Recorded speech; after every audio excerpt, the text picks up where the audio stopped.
Hello, everyone. How are you all doing tonight? It just gets worse every week. Come on, guys. How are you doing tonight? Yeah! Okay. Actually, that was not so bad, so I'll give you that one. But I am really, really thrilled to be here with an amazing speaker that is bound to make your night even better. So please give it up for Provhat Rahman. Now, would you like to do the honors of introducing yourself? Hey everyone. So my name is Provhat Rahman, and I'm community arts organizer. I run two different collectives and platforms that are aimed around platforming South Asian creative artists. One is a collective more in like a grassroots traditional sense called Daytimers. Started during lockdown as a collective of DJs and producers and has sort of grown from there. And the other one is called Dialed In, which is a day festival and event series. Again, similar ethos of just trying to platform South Asian or underrepresented South Asian creative artists across multiple different practices. So we have an expert in our midst, and I'm really excited to ask you a little bit more about Dialed In especially, which has undergone quite an astronomical rise of success in quite a short amount of time. But to really get to the start of that journey, you founded it, in fact, not long after the COVID lockdown. So my question for you is, why did you set it up in the first place? And how did you go about it? But especially, how did you go about it right after a global pandemic? Yeah, for sure. I think so. The kind of founding of Dialed In goes hand in hand with the story of Daytimers.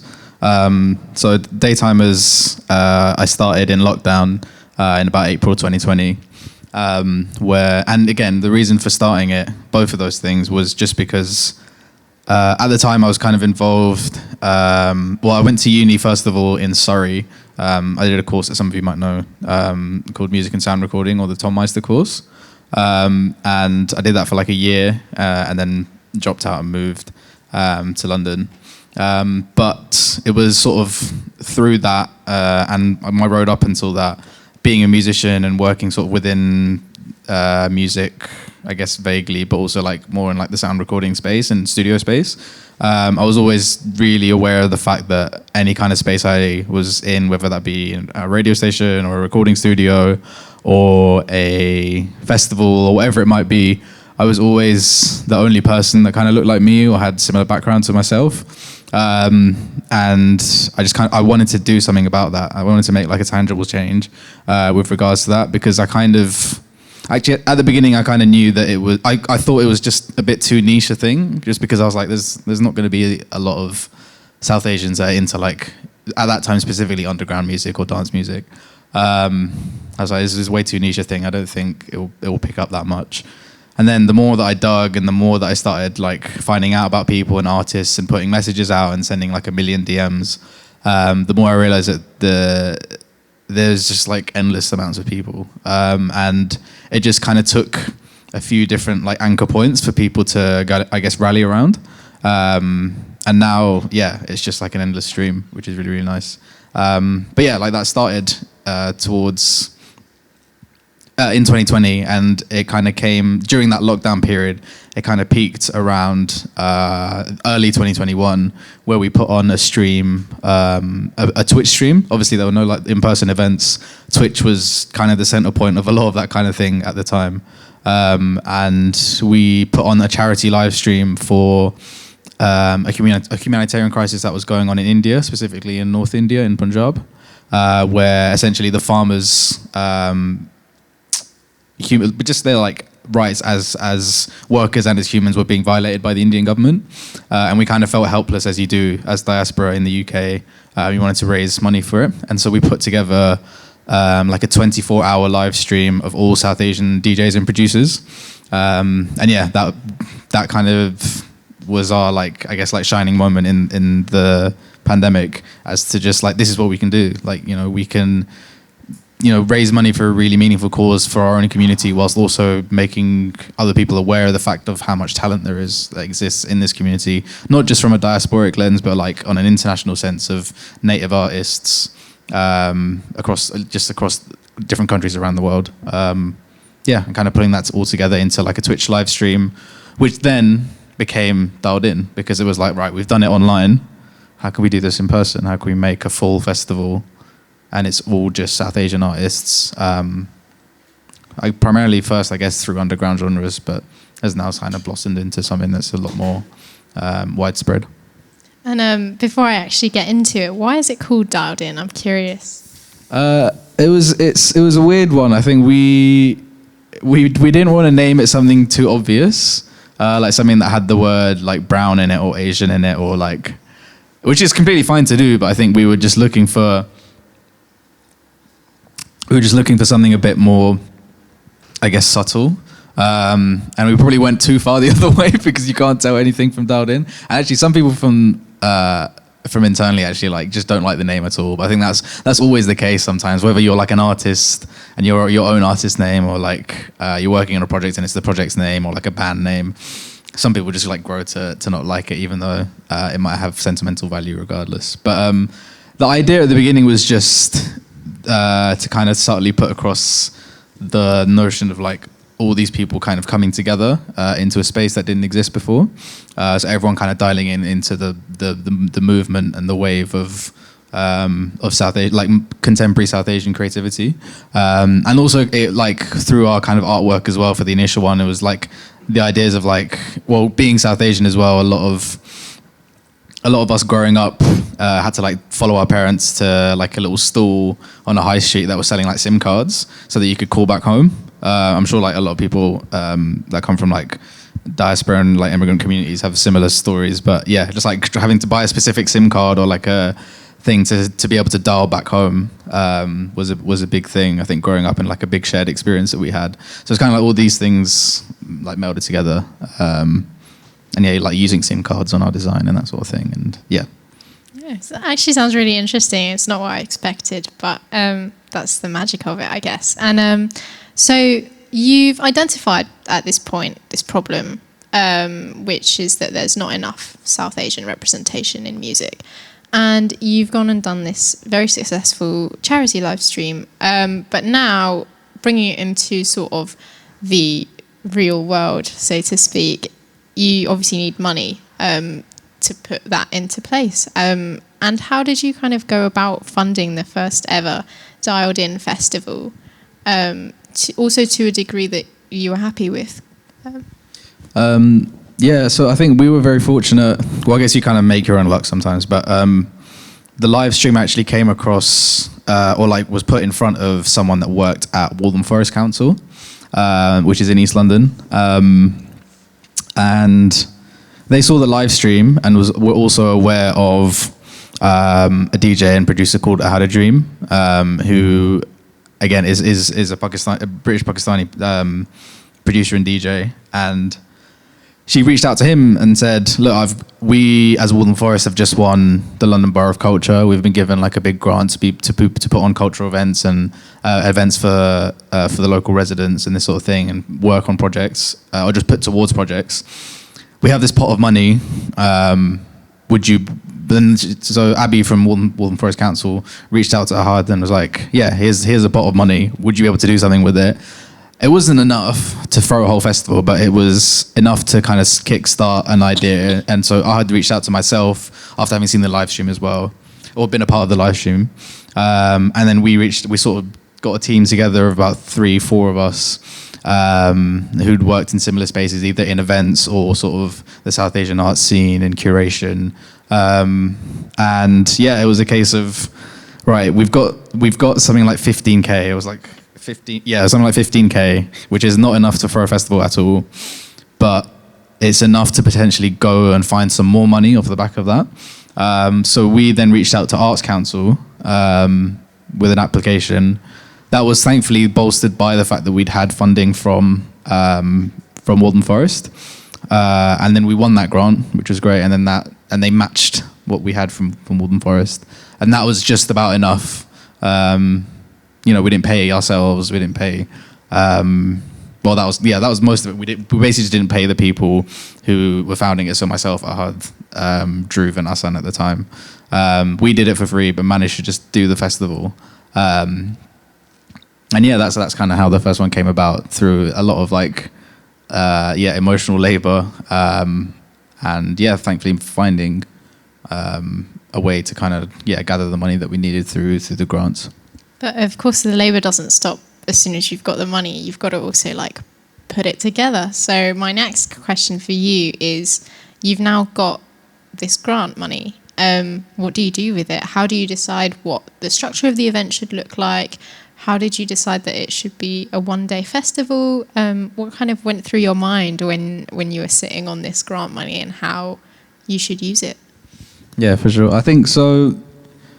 None of us had ever run a festival before. The person that had kind of come closest was Asan, who had worked on a lot of different kind of like big events, and worked sort of in the production office and like kind of heading up operations at smaller festivals. And that was essentially our like fountain of knowledge, because neither myself, Ahad, or Dhruv had ever done anything like it. We'd kind of like, Ahad and myself had like thrown smaller events, maybe like a club night. But the idea of doing like a festival was completely new to us. So the first thing was like, okay, this has to be a single day, because we can't afford to do more than one day. And then when you think about London Festival, it's normally something like Field Day or All Points East, or like something that's in an actual field. And we did the maths on it, and it was like, we don't have anywhere near the amount of money that's needed to basically like build structures from scratch on a field, put in a PA system, do up rigging, put in like set design, and like dress up the whole site. Basically, it's as soon as you move into the actual like green space, the costs just kind of go up astronomically. So it was then a case of, okay, it's one day, but then it's also got to be in like a brick and mortar space that already has a lot of this infrastructure in there, like a PA system or a sound system, a bar, all this other stuff we can't afford to just like put up. And so that was the main thing. It was just like finding the actual space, and also it had to be in Waltham Forest because we got that grant money. So it was a lot of site visits. It was a lot of like, right, would this work? Would this place work? This place probably wouldn't work. We literally went to like climbing centers, all these like, there was a lot of different spaces that we tried out, and we eventually landed on Uplands Business Park, which is essentially like an industrial estate that housed a bunch of breweries and tap rooms. So yeah, we ended up managing to kind of find 3 different breweries on that site that were within like a 5-minute walk of each other. And then those were our 3 stages for the first event. Very like make the most of what you've got. But yeah, that is what ended up happening. We managed to sort of make it work. Yeah. And in terms of kind of how your vision for Dialed In changed as well, like did you find that there was any instance where you had to actually change what you originally envisioned for the programming or the structure or the venue? I mean, you mentioned, but did you encounter any moments where you're like, we have to scratch this doesn't work anymore? Yeah, I think actually for that first one, almost for every single one we've had that. For the first one, the main thing was we were going to cut a stage completely, but that was just because we realized that no one was buying tickets. It was like a month or so before, and we were like, we cannot afford to like pay these artists, so we're gonna have to cut one of these stages if tickets don't pick up.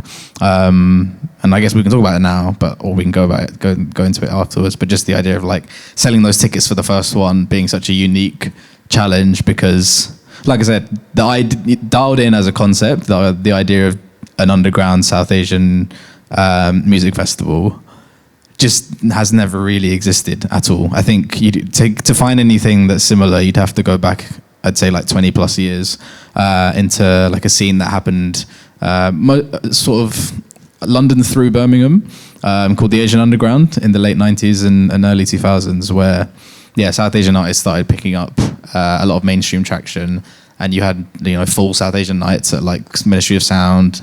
But yeah, since the sort of end of that scene in the early 2000s, we hadn't really seen anything like it. So I think to get across the idea of what we were trying to do was really, really difficult. And then just the visual of like, what was essentially a South Asian rave or South Asian festival or whatever it might be, we could only go on like ideas. Like we're trying to describe what it is, you're trying to put out a lineup, but no one was buying into it, and we were like, okay, we actually don't know what to do. But then luckily, so the festival was early September. In early August, Daytimers had a boiler room. So it was like Young Singh presents Daytimers. If you're familiar with Young Singh, he's a Punjabi DJ. And so we did it as a collective, and it was it was in Colour Factory in the Garden. Basically everyone there was South Asian. It was the first event the Boiler Room had done after lockdown. So it was August 2021. Everyone's energy was just like brimming to just like burst. And we managed to just like create that visual that I think people were missing, which is the idea of just like, South Asian joy and expression all within the confines of music and a DJ set. And then the clips from that went everywhere, and the tickets just started going immediately after that. So we thankfully didn't have to cut the stage. We had a horrible meeting like a week before that where it was like, right, if we're gonna have to cut the stage, you have to do like the heart-aching thing of just like, which artists do we have to then reach out to be like, sorry, you're not playing anymore because we can't afford to blah blah blah. But luckily we didn't have to have that meeting. Thanks to that boiler room. And then kind of from there, each one has had its own struggles for sure. Like we then moved to one that was in Earth Hackney in Dalston.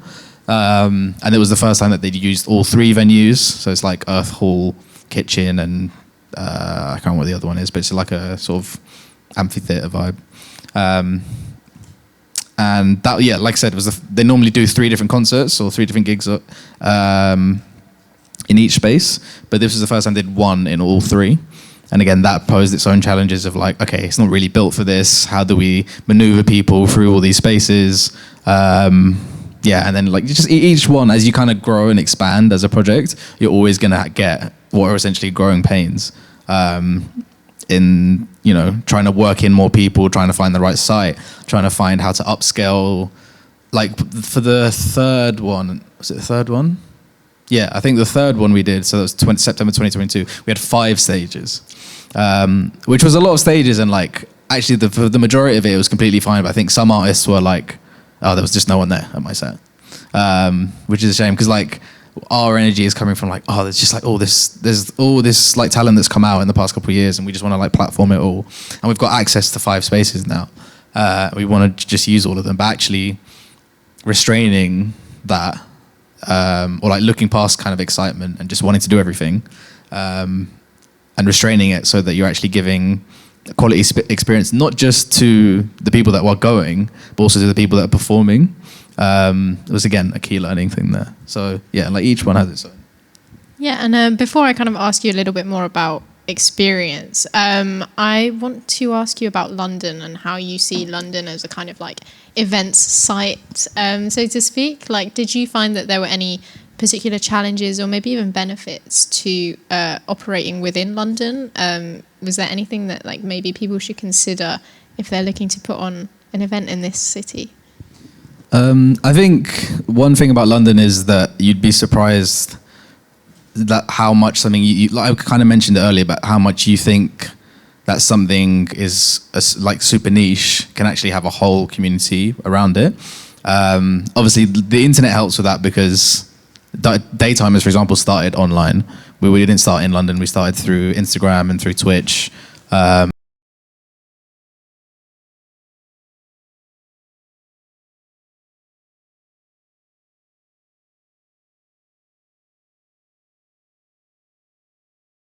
Majority from London, and again, it just reaffirmed the idea that if you have a specific idea, if you're into something, and it feels like it will just have way too small a group of people behind it to ever make it a scene or a movement.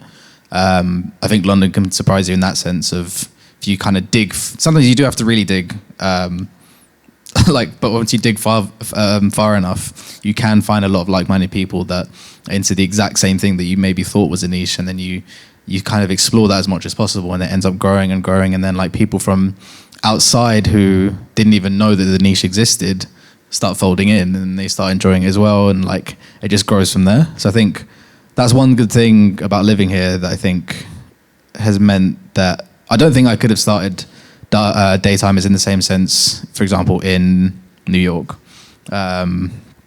It would have been, it probably would have, yeah, it probably could have existed in some capacity, but just not in the same way that I think it has in the UK. And I think that's not just down to what I've just mentioned, but also down to I think the attitude and the legacy and the kind of the history of underground music and dance music in UK and specifically in London, that allows us to kind of springboard off of kind of looking back to past generations as well.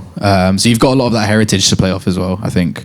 Not just looking forward, but looking to the past and seeing what people before you have tried to do, who are trying to create movements in similar fields or similar kind of ethos. That's also a privilege as well, just to be able to directly link with people that stood in the same clubs and in the same DJ booths who are trying to push for the exact same things that you're doing now, and get advice from them. Again, like a really, really important thing that we're like blessed enough to have here. Yeah, absolutely. And I just want to circle back briefly to a moment ago you mentioned ensuring that everyone has a good time, including the artists.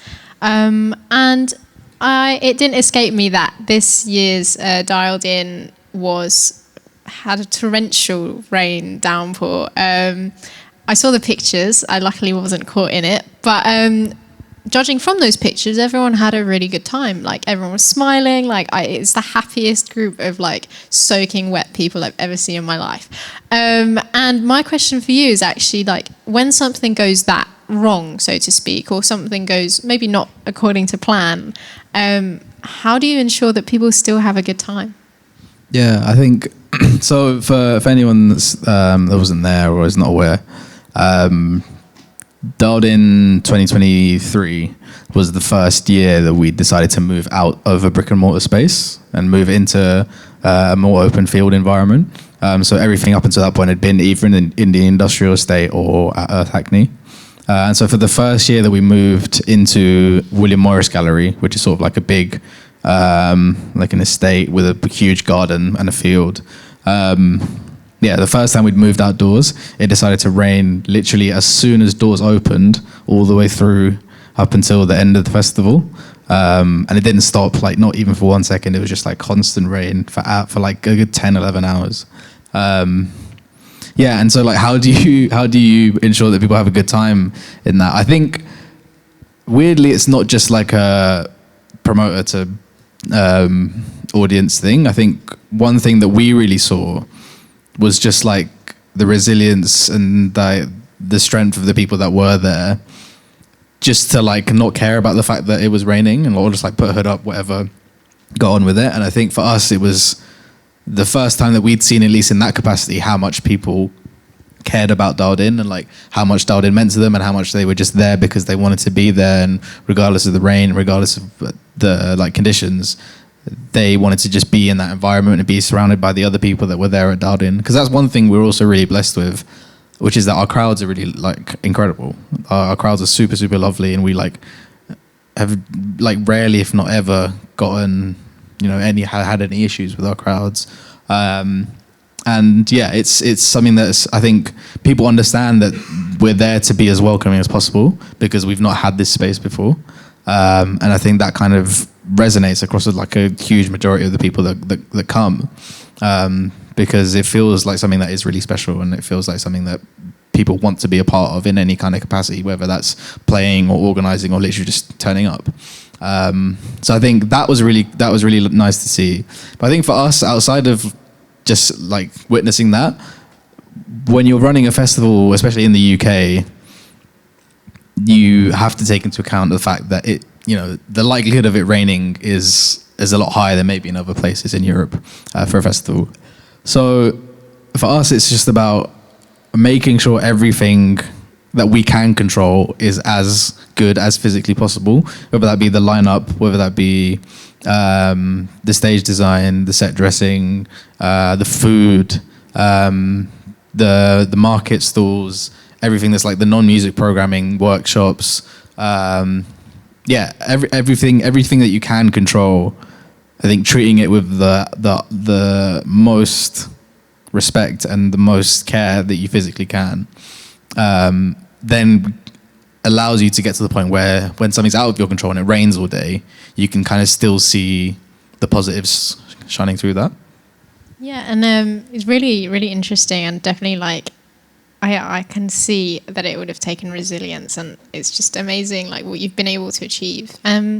So you mentioned a second ago the relationship between promoters and audience, and I want to ask you now about the relationship between promoters and artists. And you yourself are a DJ and producer, so I am curious to know like whether that has given you maybe a different insight into the relationship between festival organisers and the artists that you book that you might not otherwise have had. Yeah, I think for me, coming at it from that kind of creative background and less like an operational and production promotion background, I think that, to be fair, you kind of get this across the board with promoters as well, where the reason you're putting on a night, the reason that you're producing an event is because you have a specific passion towards a scene or a genre or a movement or whatever it might be. So for me, when I was building Daytimers and Dialed In, it was a case of like just scouring, platforms like Instagram and SoundCloud and NTS like for hours every single day, just trying to find producers, finding DJs, and then like making like a mental note and like physically noting down and like creating a database of DJs and producers and live artists and like what genres they kind of work within and what genres would work well together. And then eventually that leads to a point where I'm running a festival. I've never run a festival before. What can I actually bring to this? And for me, initially it was just that kind of being obsessed with the curation side of things. So you're working out, okay, I've got this one stage. I have to program it from 12 midday till like 10 p.m. and then from like 10 p.m. or like 11 p.m. till 4 a.m. And it's like, how can I tell the narrative of this community, this whole like network of South Asian creative artists through that time? And like, how do I want to tell it? Do I want to go start with like, someone that has a specific interest in like, from Southall, I was a specific interest in South System culture and dub and reggae, and like start that out for a few hours during the day, and then like slowly start to ramp it up into like disco and funk, and then like suddenly you're literally just thinking like a DJ, but you're DJing acts as opposed to specific genres or specific music, and it's the same like cogs that are turning. It's the same like curatorial, taste-based ideas that you're trying to make. And yeah, it's really exciting because then you start, when you start to scale it up, it's like, okay, I've curated that stage, but now there's this whole other stage that actually lends itself a bit more towards live acts, but you can also kind of have DJs there. How do I then contrast that to what's going on in here? And then that's like comparing like, okay, I'm playing in this room in this club. I kind of know who's playing in the first room. I know what they're going to play. How do I contrast that with what I want to play here? Yeah, and it's all like transferable skills that you get. So like, going into the festival, it wasn't like I've never done anything like this before, because there's certain things that I'm like, okay, I know that this genre, whilst this is going on, it would actually be quite nice to have this going on over here. But you don't want to have two stages of like blaring jungle going on at the same time. You kind of like want somewhere that's a bit more like of a respite, but also offer that stage where people can just go nuts if they want to go nuts. Yeah, it's really interesting kind of seeing how those like internal sort of brainwaves can be linked when you're a creative, but then working more on a curatorial sort of operational side of things. Yeah, and that is actually the last question that I had for you. Does anyone have any questions in the audience? Anything about festivals or about DJing? Oh, here's one. So, first of all, really inspiring story. That was really interesting how you guys didn't see any limitations as like a problem, but just something to overcome. What are your visions, I guess, as a team? Do you have like a 10-year, 20-year? Do you want to be like, an Asian version in London of Glastonbury? Yeah, it's really interesting actually to mention that, because we just, I think like a couple of weeks ago, had our like big 5-10 year plan sort of planning meeting where we were just like blue sky thinking, what do we want to do how do we want to grow? And I think one big thing that's constantly come back at us, and stuff that we've worked on as well previously, was just the idea of expanding globally. So like previously we've done 2 main international projects. One was in Pakistan, so we did the first ever boiler room in Pakistan, which was a showcase of traditional classical, like traditional Pakistani musicians, kind of programmed again in between DJs and producers and live musicians as well. And that was all done as part of a British Council grant. That was done in line with India, so it's like a British Council, UK and Pakistan specific grant. So it's very specific and it works really well for us. Yeah, and it allowed us to take 3 artists, so Manara, I Had a Dream, and Nabihah Iqbal, over to Pakistan to run production workshops, like self-marketing, like music industry workshops, a bunch of different sort of things, and masterclasses across Karachi and Lahore, I think. And then, yeah, that kind of culminated in this boiler room that we put on. And then another international project that we've done was in Nepal, which I was fortunate enough to go on. It was like a 3-week artist residency where we brought together both like native and diaspora artists from Bangladesh, India, Pakistan, and Nepal. Brought them all together into Nepal because there's not really many. So for those that aren't aware, if you're native Indian, you're not allowed to visit Pakistan and vice versa. So there were people on our trip, so like Indian people on our trip that had never met another Pakistani person and vice versa. And it was like this sort of like really like groundbreaking thing where they were having all these first experiences whilst sort of creating art at the same time. And over the course of the 3 weeks, we were in this sort of this like creative hub, making music, making visual art, DJing, etc. And that culminated in like a big showcase at the end of the 3 weeks, which was open to locals.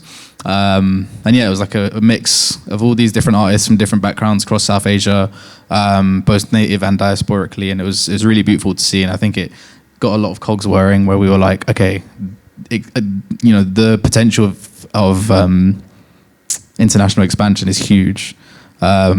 Also, like if you look at India, it has one of the fastest growing sort of youth music markets in the world, and then that's starting to seep into Bangladesh and Pakistan and Sri Lanka as well.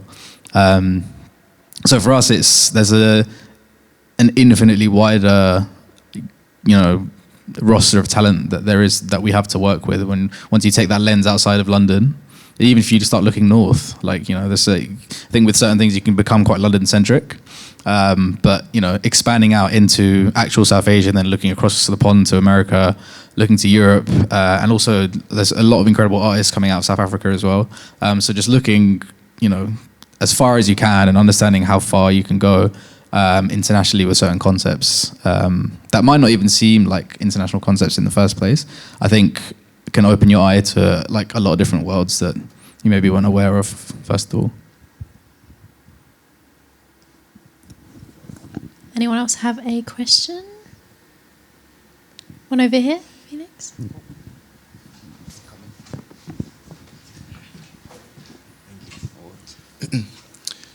First of all, thank you for telling us about your story and how you got to this point. I think it's really inspirational. The question I have is, you told us a lot about the stories regarding to being able to champion opportunity and uplift creative communities, but I'm sure that's not the entire story. There's probably going to be a lot of like hardships, as you've also communicated the moment where you almost had to release a lot of artists relating to the stage. So my question is, how do you personally balance the responsibility of a creative community whilst also being able to still push forward in championing that community at the same time? Sure, yeah. No, thank you for asking that. It's a really key thing. I think one thing that is, when you're looking at the task that we've essentially set ourselves, which is to represent the South Asian community in the creative arts, is a huge, huge task. It's an insurmountably big task. Like you can't ever really achieve it because there's so much nuance to it, and that's the key thing. I think like when you're looking at what you're trying to achieve is making sure there's as much, especially when you're looking at like ethnicities and backgrounds and class and like all these things that can, especially within the arts, all these things that can really affect how accessible the arts are to a community. Like if you're coming from certain backgrounds or certain classes, your ability to be involved in creative scenes is going to be very, very different person to person, even though you might come from the same ethnic background. So like, for example, a middle class, Indian person will have a completely different upbringing to a Bangladeshi working class person.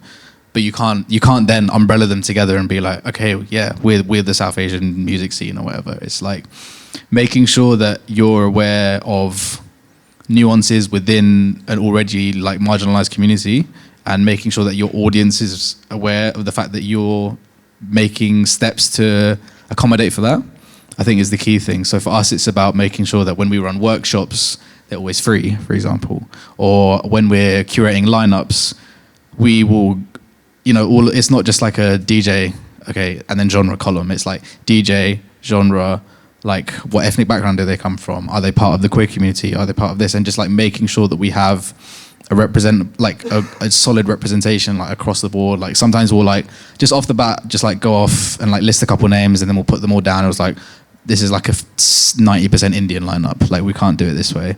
And so like constantly checking yourself and constantly trying to do better and make sure and also like doing research and looking into underrepresented communities in the scenes that you're trying to work within. So for example, working with South Asian artists, I've mentioned India, Pakistan, Bangladesh, Nepal, but then Sri Lanka gets missed out of that a lot of the time. Or if you go across the pond in like Trinidad and Tobago, there's a huge South Asian population. Again, South Africa, huge South Asian population, and Myanmar and Indonesia. All these places will have artists who claim South Asian heritage that are kind of tired of being underrepresented. And then even then, when they're seeing like a South Asian collective or a South Asian festival coming up, they might not see themselves represented in that. So making sure that you're doing the work to find who those people are that still don't feel represented or impacted by the thing that you're trying to do is what ultimately makes it better. And that's like a step-by-step thing. That's, every time you do an event, you'll probably fall short in some capacity. And then you recognize what that is, you learn how to not make the same mistake again, and then you go again. And then you'll probably fall short somewhere else, and then you just continue learning. But as long as people can see that you're continually improving what it is that you're offering, and you're continuing to invite and include and welcome as many people as you physically can, within, make sure it's not in like a tokenistic way, then I think your relationship with your audience grows organically and genuinely. And yeah, you could just kind of keep putting in that work. We have time for one more question. Oh, we've got one here at the back. So what are your long-term goals? What are you looking for next? Nice. So I've mentioned the sort of international expansion, but I think also for me, building like infrastructure that is accessible for anyone to get into the arts. So we've obviously focused a lot on like platforming people that are already involved and already have like, gotten some way into a career or like a personal sort of passion of being in the creative arts. But I think for us, it's also about building the step that's just behind that, which is how do we actually push people into starting? How do we get people to actually find that, actually, my mom and dad might have told me to go down this career path, but I actually have a way more like creatively minded way of thinking that I didn't actually realize before. I think for us, it's about recognizing. So one example is like in London, arts and cultures funding can be really limited in places like Tower Hamlets, which has a huge Bangladeshi population. So for us, it's about going into those areas, setting up free workshops, free masterclasses, free whatever you can, to allow anyone to come to with no prerequisites or any kind of necessary backgrounds, just to get insight into either what we do or what you can do within music or within arts, and to kind of hopefully just like flick a switch or set some spark off so that's, you know, the younger generation will go away and think, oh, you know, this might be something that I can get into. And I think we've seen it more and more, even just in the time that that we've existed. We've had sort of people come up to us and be like, oh, you know, I literally like bought a pair of decks or something because I came to Dialed In, or oh yeah, thank you for like the production thing. I literally like bought a copy of Ableton Intro after that, and it was really, really, like, I'm now obsessed with like production. And yeah, you kind of make a little small impacts, and then I think you just kind of aim to do that kind of small impact on as wide a scope as possible and make it as accessible as possible. And I think you start to feed your own creative scene, because I think if we never looked before the step of the artist that already exists, then it's kind of a limited. It's going to only be a certain amount of time before you run out of artists to platform, if you're not doing the groundwork and making sure that there's new artists that can feel like they can be a part of the scene as well. So I think that's, for me, like a big part of going forward. Mentorship, like masterclasses, workshops, all really, really important things to just keep the longevity of a scene and a movement going. Thank you. So yeah, really incredible, really inspiring journey so far. And I just want to thank you for joining us tonight and sharing your wisdom with us. So can we give Provhat a round of applause, please? Thank you. And I'll be back next week for a few more panels, and then you've got Matthew Knowles coming in on the 19th, and then I'm back after that. So see you soon. Thank you, everyone.